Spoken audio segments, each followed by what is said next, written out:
Xin mến chào quý cô chú anh chị và các bạn. Phải nói rằng là cái vấn đề này thật sự là bắt đầu quay trở lại các anh chị. Đó là vấn đề câu chuyện của Thuyền Am. Bây giờ các anh chị cũng thấy rồi, các báo chí cũng như các kênh YouTuber bắt đầu đồng loạt đưa các thông tin về vấn đề của Thuyền Am. Thì thật sự thì nội dung nó cũng không có gì mới các anh chị.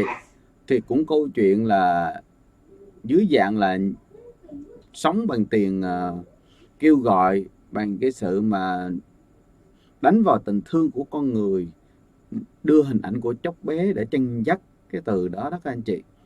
Thì cũng xung quanh cái nội dung đó thôi. Thì cái đó thì nó bắt đầu nó mới xuất hiện ra nhiều cái câu hỏi nữa là tại sao lại dễ dàng như vậy, và đương nhiên tại sao phải đặt có những câu hỏi là tại sao có những con người đó vẫn tồn tại như vậy được.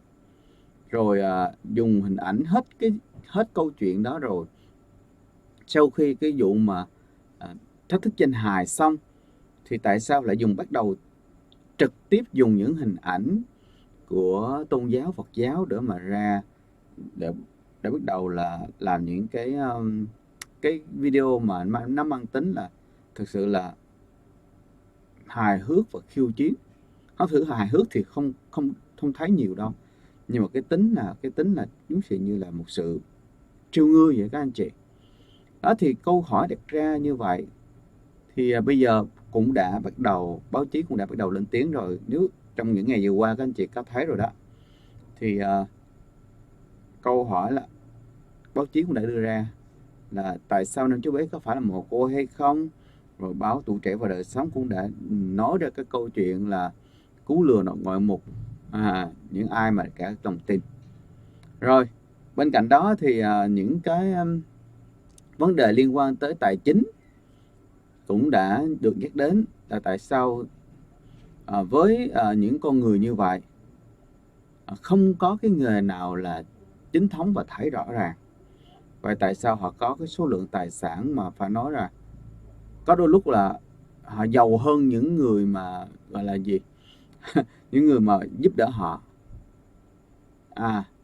Thì người ta mới rùng mình, người ta mới nghĩ đến như vậy. Xin chào Thanh Nguyên. Cái điều mà mình thấy rằng ở đây thì thôi, thì bây giờ mình tóm lược là như vậy thôi. Thì anh chị em cũng đã biết rồi. Còn bây giờ mình đưa ra một vấn đề ở đây, đó là cái câu chuyện mà vừa rồi các anh chị cũng đã biết rồi đó, là với cái tiết lệnh xét xử 50 người, cái vụ án 50 người đến tỉnh thất Bồng Lai để đập phá, gây rối trật tự. Thì thật sự là theo mình thấy đó, mình đọc rất là kỹ trong cái thời gian đó các anh chị. Thì tại vì trong thời gian đó là báo chí chưa có biết, nên đồng lòng đăng tin là những người đó gây rối Rồi chào Nghe Lâm. Nhưng mà cái thông tin đó bây giờ đó, sau cái khúc đó các anh chị mới thấy rằng là theo báo chính thống đưa tin và đã tìm hiểu đầy đủ, đó báo Tuổi Trẻ anh chị, thì báo Tuổi Trẻ đang đưa tin là có hơn 17 người đó, thì tính là thì rất hợp lý. Theo cái câu chuyện này rất hợp lý, có hơn 17 người đến tỉnh thất Bồng Lai để tìm cô gái tên 22 tuổi và đương nhiên trong quá trình có xô xát qua lại giữa cả hai bên. Vậy nếu mà ai mà đưa 50 người đó, hay là la làng 50 người xin chào HNT, thì rõ ràng ở đây anh chị sẽ thấy là họ vô tình họ cộng họ luôn các anh chị. Theo mình nghĩ chỉ họ vô tình họ cộng luôn các anh chị. Họ cộng luôn thì mới đủ 50 người được đó. Và đương nhiên tất cả cùng quậy phá. Thì nếu anh chị không tin đó, thì các anh chị cứ lên xem trên kênh của Dr. Walter Trí. Thì anh này có hai kênh, một cái kênh thứ hai là kênh backup với các anh chị, kênh backup dự phòng của ảnh, kênh thứ hai đã có chuyện gì xảy ra mà khi mà mà khi mà cái bọn gọi là gì anti fan đối với những người gì theo đuổi chính nghĩa cho đến cùng trong chuyện này, thì ảnh đã tạo ra một kênh đó. Thì trên kênh đó ảnh có đăng một cái video cho thấy rằng là không chỉ có sự xô xát qua lại giữa bên gia đình và người thân của Diễm My, bên đó có những người hôi nữa các anh chị, có những người đi theo rồi thấy nghe vậy rồi tức quá hoài luôn cũng có. Và đương nhiên không có ngoài những người đó thì cũng có những người tại gia tự chủ đập phá luôn các anh chị ha. Mình mới thấy ô, vậy là 50 người, đúng là nếu mà tính 50 người đập phá luôn là có cả gia đình luôn, nghĩa là hai bên cùng đập phá, và câu chuyện này đem ra chắc xử là xử luôn cả hai bên.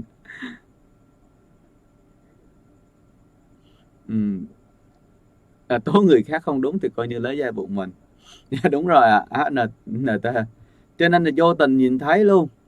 Thì cái video này được gia đình của bên gia đình Diễm My đưa, vì mình thấy rằng là nghe bên kênh của một người bạn mà cũng đã lâu nay cũng đã rất là chinh chiến rồi, vô là mạnh mẽ với vấn đề là đấu tranh cho cái vấn đề chính nghĩa các anh chị, đó là kênh của anh Thế Gian Pháp, anh Thông, Thiện Thông.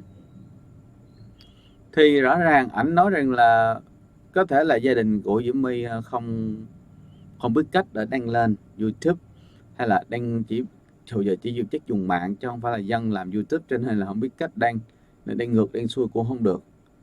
Chào Mickey Nguyên nhá. Thì rõ ràng như vậy các anh chị, nhìn cho đến nhìn kỹ thì nếu mà sự vụ này báo chính thống đưa nha các anh chị, thì chỉ có 17 người, hơn 17 người. Thì rõ ràng là đúng như vậy, theo lời kể của ngay cả bên gia đình, thì những người bà con, những người mà có thể là vì hiếu kỳ xung quanh xóm nghe nói là ABCD vậy đó, đi xuống với như vậy thì mới có cái lượng người như đó. Rồi những người mà lâu nay nói chung là không ưa thích gì ở bên Thiền Am, rồi nghe như vậy cũng gây sự bức xúc, rồi theo rồi nhào vô rồi hôi luôn các anh chị. Cái này vô là hôi rồi để làm trái thôi, chứ thật sự là bây giờ ngay cả bên chính quyền cũng đã có thông báo là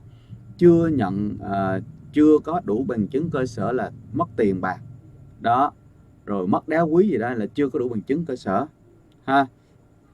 Vì vậy cho nên là nếu mà nói mà bên những người ở bên Tỉnh Thất nói rằng là tới 50 người kéo vào quậy phá vụ án đó, hay là những anti fan nói là 50 người, và ở đâu đó Pháp Huy luôn nghe thấy đó là 50 người, thì so vụ này thì đúng là suy đi nghĩ lại thì đúng 50 người, nhưng mà phải cộng cả những người ở Thiền Am luôn, vì họ đâu có ngồi yên đâu, họ đâu có phải trong sự sợ hãi như kiểu như mà các anh chị thấy họ phải trốn vô rừng đâu các anh chị.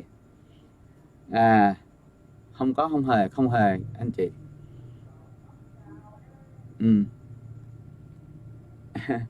Mày không dùng cái từ này được rồi.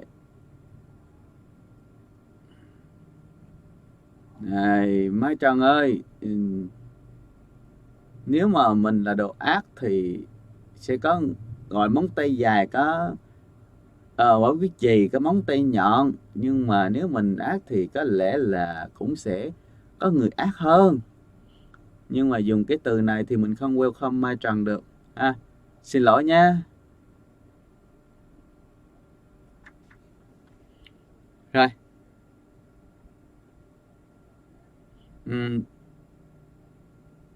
mình thấy rằng là rõ ràng là họ không thực sự cứ nghĩ cái cảnh mà được quay lại các anh chị, họ hùng hổ, rất là côn đồ, rồi ngay cả cái cô gì đó cầm miếng gạch vuông trắng, và sau này biết là đó là cô Vân. Cô Vân là cái người mà mình gặp đó, mặc áo nâu sòng lúc mình tới đó áo nâu sòng, thì trong này Không hiểu tại sao trên cái video này lại không thấy mặc áo nâu sòng, chứ cái lúc mình tới Thiền Am á là họ mặc áo nâu sòng ha. Họ mặc áo nâu sòng các anh chị. Mình thấy cái người trong đó thì người đó cầm cái miếng gạch vuông các anh chị, họ ném họ đập, rồi như cả những người trong đó không biết, nhưng mà chắc chắn là các tên là Nguyên ha, là mình thấy trong hình ảnh đó là rõ ràng họ cùng nhau đập. Họ cùng nhau với gia đình ông Thắng đập mà sao là bây giờ đi xử có nhiêu đó, nếu mà xử phải xử 50 người là đúng đó các anh chị. Xử vụ án này mới được. Và đương nhiên trong cái vụ này các anh cũng cho thấy rằng là đúng là một tiểu phẩm kết khúc. Mình thấy được cái video này mình mới thấy là đóng kịch quá hay các anh chị. Các anh chị thấy không? 50 người xông vô, 20 người, họ nói là 50 người xông vô mà họ còn hung dữ như vậy. Vậy mà vậy mà sau đợt 2 Diễm My cái gì bị bắt cóc từ cái công an, khi công an nói công an huyện Đức Hòa bắt cóc thì họ làm giống cái gì như là họ sợ gia đình Diễm My á. Trời ơi, đi trốn vô rừng, trốn tội luôn các anh chị. Và làm ảnh hưởng mấy đứa nhỏ quá trời luôn. Làm bên công ty Điện Quân cũng phải chạy tháo chạy đáo, chạy thông đốc lên để mà kêu đem mấy đứa nhỏ về để mà còn cúi hình. Cho thấy màn kịch quá, phải nói là quá hay đó. Rồi để mình thấy trong cái góc khúc đó các anh chị đó, các anh chị thấy đó, màn kịch đó thấy biết nói làm sao đây ta. Thì mình thấy rằng là nếu ai làm diễn viên, nếu ai là đạo diễn, chắc chắn rất thích những con người như thế này. Vì những con người như thế này họ bảo đảm thôi, họ đóng phim là tuyệt vời các anh chị. Họ sẽ làm ra những cái mà chắc là tạo ra những bộ phim để đời. Họ đóng rất xuất sắc các anh chị, kịch bản họ dựng nên quá hay đó. Thì bây giờ mình mới thấy được rõ ràng là càng ngày nó càng lộ rõ về cái bản chất của những người ở đây. Họ thật sự mượn tất cả những cái mà gọi là gì, mượn tất cả những cái mà đánh vào cái gọi là gì, đắc nhân tâm, cái mà đắc lợi của con người, để mà họ khai thác triệt để các anh chị. Họ mượn áo nâu sòng để mà họ dùng đạo để đánh vào lòng từ bi. Họ dùng hình ảnh của những người gọi là gài ông đập lưng ông. Họ dùng những hình ảnh người quậy phá để họ tự tạo ra những cái hiện cảnh lộn ngang lộn ngổn như vậy. Rồi họ mới thấy rằng là nếu những người mà hồi giờ tin họ thì chắc chắn cũng sẽ tin họ luôn. Bởi vì những vừa rồi các anh chị thấy rồi đó, họ toàn đem những hình ảnh trẻ em ra, và dường như đó chính là 5 lá bùa, 5 lá bài, 5 con bài ác chủ để mà bình phong cho họ.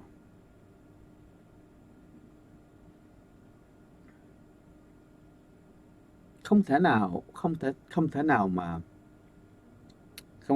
nào mà chấp nhận được thấy những cái cảnh mà mình thấy rằng là ở đây mình không bàn về vấn đề tôn giáo, mình cũng không bàn sâu về vấn đề là cuộc sống họ lừa gạt như thế nào.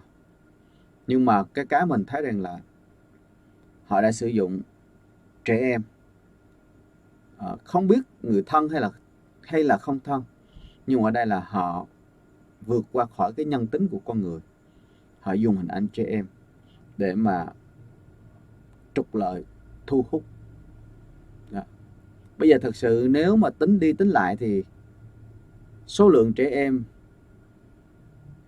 ở tại nơi này cần được chăm sóc sẽ rất là khó xử khi mà đem bình quân chia đầu người lớn với trẻ em ra để mà gọi là sự chăm sóc của các anh chị. Thì ở đây có thể là số người lớn sẽ nhiều hơn trẻ em các anh chị. Vậy thì không biết là chỗ này là chỗ gì mà không có làm ra tiền, không có nguồn thu nhập rõ ràng, nuôi thêm không biết mấy chục nghìn người mà lại có tiền đã làm. Thì thật sự mà là có tiền lớn như vậy thì đúng là một câu hỏi rất là lớn cho những người mà mạnh thường quân, những người mà tin vào sự gọi gì, tin vào cái sự mà cái vỏ ngoài mềm yếu và lương thiện và lòng bao dung nuôi trẻ em. Mình rất là bức xúc trong cái vấn đề là dùng hình ảnh trẻ em các anh chị. Không biết ở đây tại sao lại cho tới bây giờ họ vẫn khai thác được hình ảnh của các trẻ em. Cái này chắc phải đặt câu hỏi cho bên hệ thống truyền thông, bên YouTube. Họ sẽ làm việc với công ty mà đang bảo trợ cho cái kênh này. Đó. Mình tin chắc rằng YouTube rất công bằng và YouTube là đã có chính sách, thì không có lý do gì mà YouTube lại để một cái kênh mà khai thác hình ảnh trẻ em nhiều như vậy. Đó. Mình rất mong muốn là sau câu chuyện này sẽ có thật sự một cơ quan công chính sẽ dùng điều đó, sẽ làm điều đó. Các anh chị sẽ làm cái điều đó, nhất là bên truyền thông.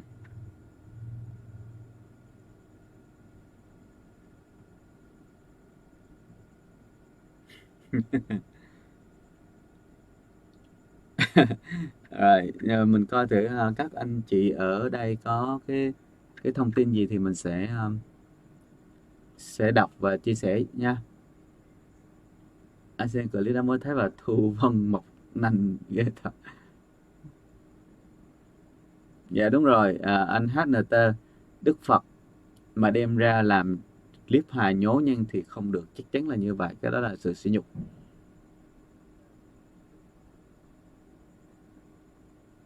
Hiện tại thì về nguyên tắc á, các anh chị, theo mình biết rằng là để nuôi các cháu mồ côi thì thứ nhất anh phải chứng minh rằng là anh có thu nhập ha, chứ không phải là mình muốn nuôi là nuôi được đâu các anh chị. Không thì thôi phải để cái công việc đó cho trại nuôi trẻ, nuôi dưỡng trẻ mồ côi, trẻ em đường phố. Vì cái tổ chức như thế họ mới làm được, mà họ có đủ khả năng, họ có đủ cơ sở vật chất. Còn cho tới bây giờ hiện tại không biết vì sao mà ở chỗ đó lại nuôi được nhiều người như vậy, mà hiện tại không thấy có nguồn thu nhập. Cái người mà đứng đầu của cái này cũng không phải luôn. Thực sự cái miếng đất này là theo giấy tờ chính thống thì đây là của bà Cúc. Cụ Lê Tùng Vân cũng chỉ là người lớn tuổi rồi, quá cái tuổi mà cho phép được lao động đó. Và đương nhiên hiện tại thì những người mà có trách nhiệm ở trong cái này thì lại quá tuổi rồi các anh chị.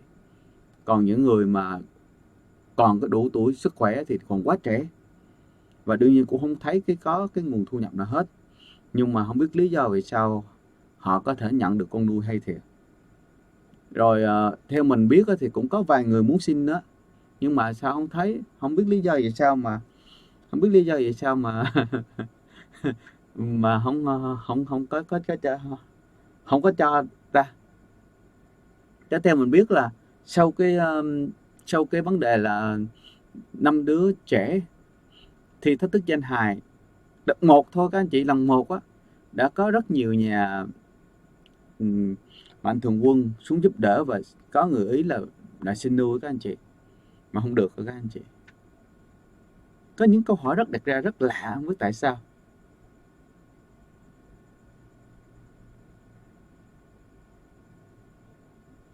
Hôm trước thấy bạn nghẹn ngào kể chuyện mất.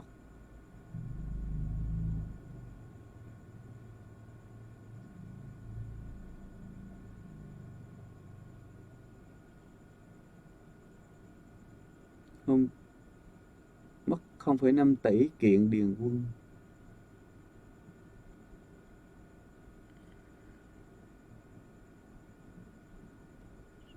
Là sao góc nhìn từ vô cực.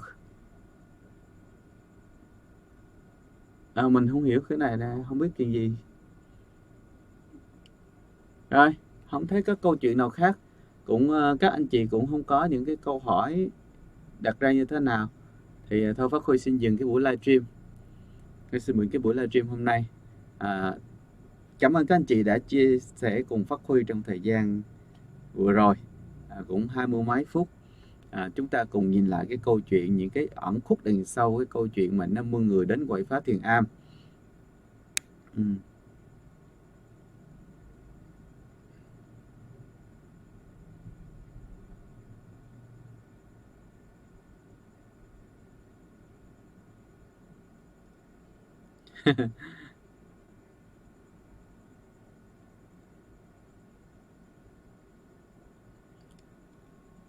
cái điều mà mình nếu mà sau vụ này mà liên quan tới Điền Quân hả?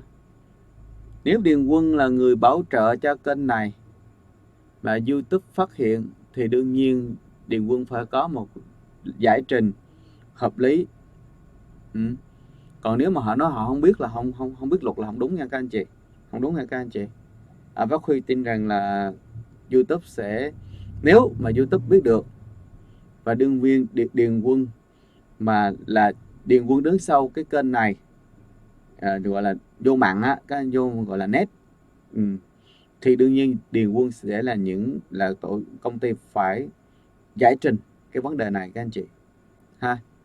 Chứ còn mà cái nào mình sẽ tìm kiếm các thông tin rõ ràng hơn để biết được rằng là nếu mà Điền Quân đứng sau công ty Điền Quân đứng sau cái kênh này thì điều gì sẽ xảy ra. Mình sẽ liên lạc rồi mình sẽ có thông tin mới thì mình sẽ cập nhật cho anh chị biết.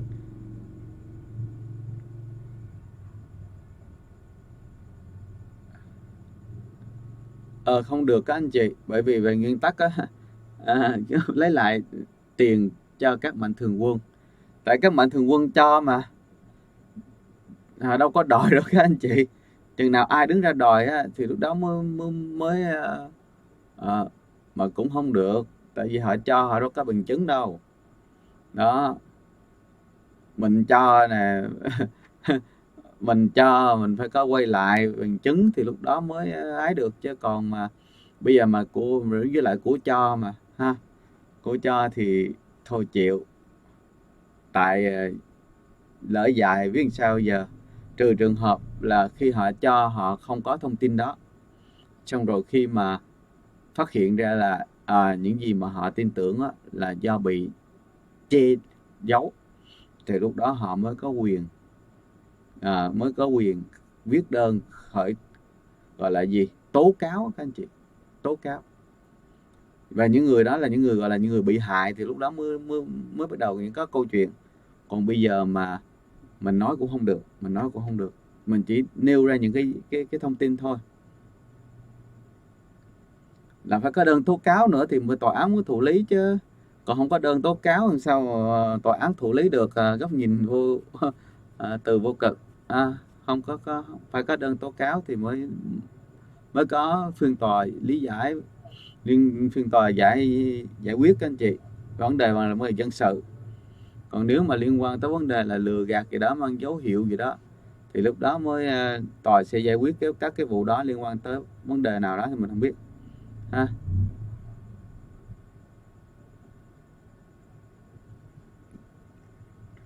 Mạnh thường quân thì chắc chắn, nếu mà mạnh thường quân và những người mà họ cảm thấy rằng là họ bị lừa gạt bởi những thông tin họ bị che giấu, thì họ có quyền làm đơn các anh chị. Về nguyên tắc là vậy các anh chị. Luật pháp Việt Nam cho phép là và đương nhiên các cái cơ quan ngành đều có số hotline để cho chúng ta là công dân Việt Nam có thể phát giác tội phạm, tố cáo tội phạm, hoặc bản thân người bị hại làm đứng ra tố cáo ha các anh chị.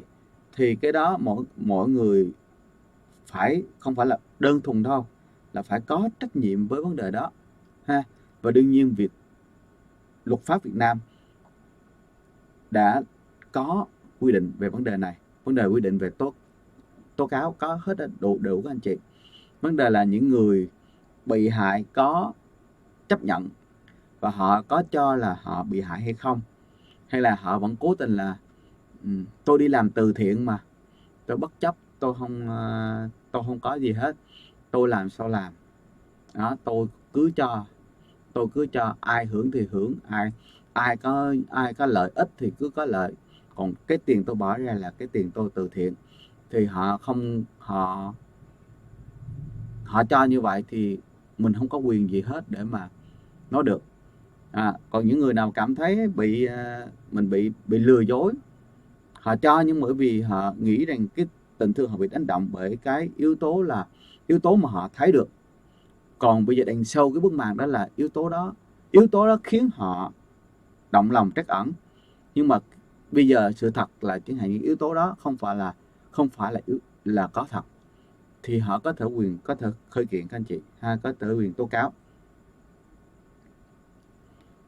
Rồi thì cái vấn đề đó chúng ta sẽ bàn sâu trong một video khác. Hỏi thử là có nên kiện, có nên các mạnh thường quân có nên viết đơn để mà kiện Thiền Am hay không. Thì mình sẽ bàn thử cái vấn đề này ha các anh chị.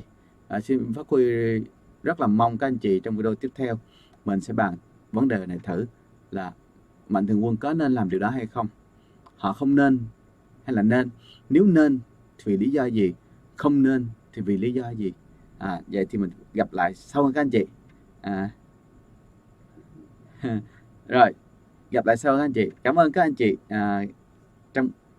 đã tham gia cái buổi chia sẻ hôm nay, và xin chúc các anh chị một giấc ngủ ngon an lành, một ngày mai một ngày mới tươi sáng, một ngày mới tràn đầy năng lượng, và với tinh thần đứng lên tiếng nói chung vì chính nghĩa, vì những cái mang lại lợi ích cho xã hội Việt Nam, mang lại tiếng nói cộng đồng, xây dựng một cộng đồng lành mạnh.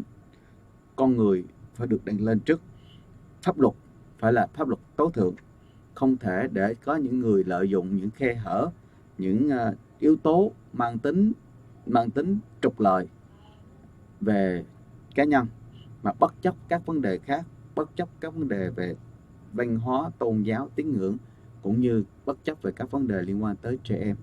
Trẻ em cần được bảo vệ. Điều đó phát huy khẳng định một lần nữa, không có quốc gia nào nói rằng trẻ em không được bảo vệ hết các anh chị. Chúng ta có chung tay, đầu tiên chúng ta nên chung tay vấn đề là trẻ em cần được bảo vệ.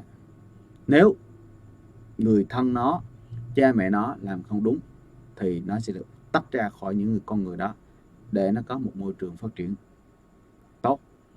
Vậy thôi. Còn bắt đầu từ sau những câu chuyện đó mình sẽ làm tiếp câu chuyện khác nữa các anh chị. Nhưng mà đầu tiên chúng ta hãy tập trung vào vấn đề là hãy cứu lấy những 5 đứa trẻ đó ra những cái cạm bẫy, ra của cuộc sống mà chúng cháu đang bị bóc lột. Xin cảm ơn các anh chị. Hẹn gặp lại các anh chị buổi chia sẻ tiếp theo. Xin chào.